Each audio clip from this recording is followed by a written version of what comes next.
there.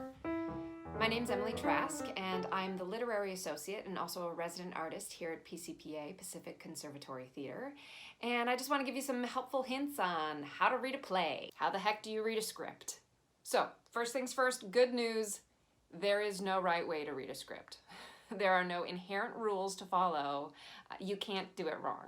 Aristotle in his Poetics actually said that a play is essentially the representation of human beings in action.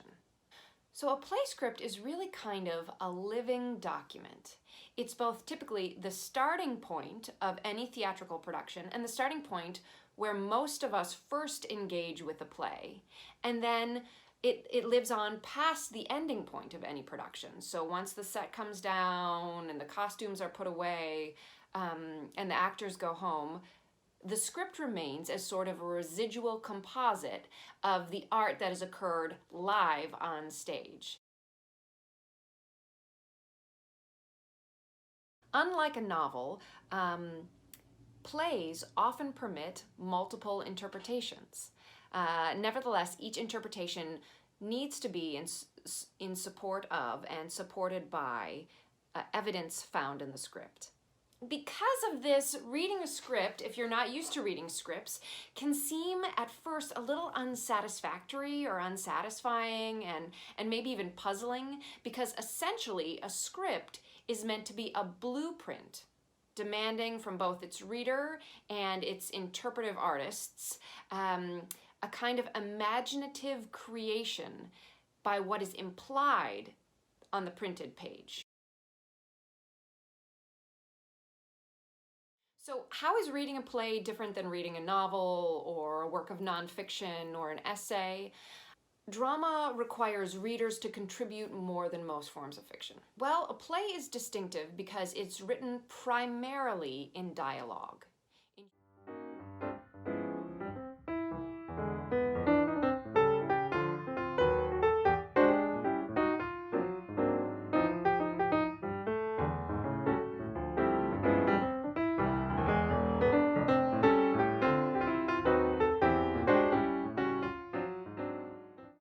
And this dialogue is constructed with great care by the playwright to convey all the elements of the world. The goal is to create a sense of spontaneous speech by the characters involved, which develops then into the action of the play. So the playwright might also use stage directions to give the reader or the theater artist an idea of where you are, what the setting looks like, what kind of action is taking place.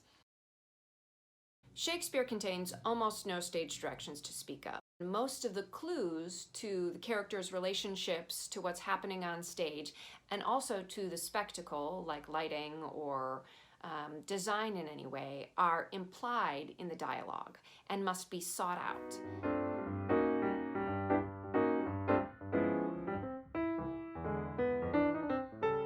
As we move into more modern text, our playwrights usually give us a little bit more help in terms of tone or setting or ambiance.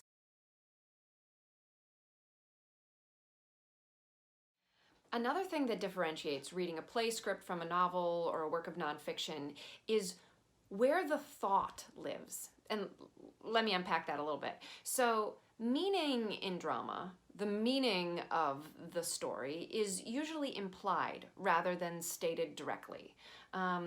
It's suggested by the relationships among characters, by the way scenes unfold, which characters and moments you're sympathetic with, and how conflicts resolve. It requires us to be a slightly more sensitive reader, to dig into the nuance of interactions that are folded in between the language and what's being said, and also what's not being said.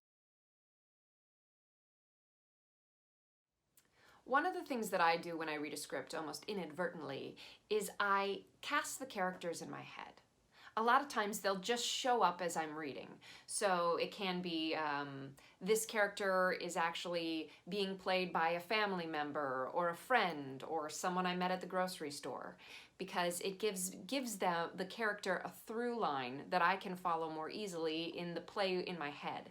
Similar to settings, oftentimes my brain will simply create the setting of somewhere I've been before to house these characters in, or somewhere I've daydreamed about, or something I've even seen in a museum or a movie.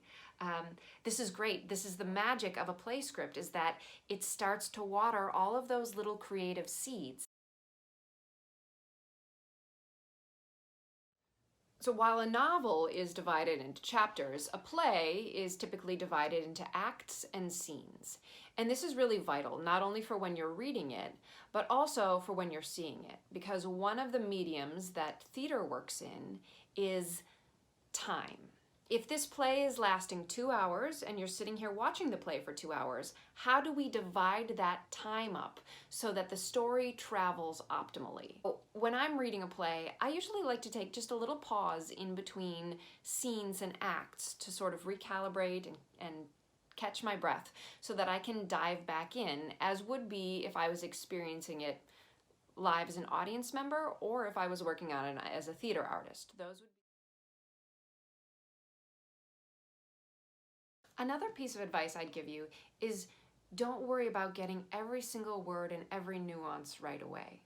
A lot of times theater artists and dramatists have to read a play multiple times before they can start to really dig into the nuance that is layered there between the dialogue. Even then, sometimes it requires the text to be read aloud to really understand the subtleties in exchange. Finally, one important piece of advice that I recommend for anyone sitting down to read a script is to have a good cup of coffee or a good snack or a good beverage of your choice nearby, and to enjoy it. Because reading a play script is really an opportunity to work that creative muscle in a way that sometimes novels and works of nonfiction and even our daily life doesn't allow us to play in our minds in that way. So to think of it as a detective game and a delicious exercise for our creative muscles, and to go on the ride. Thanks so much for your time.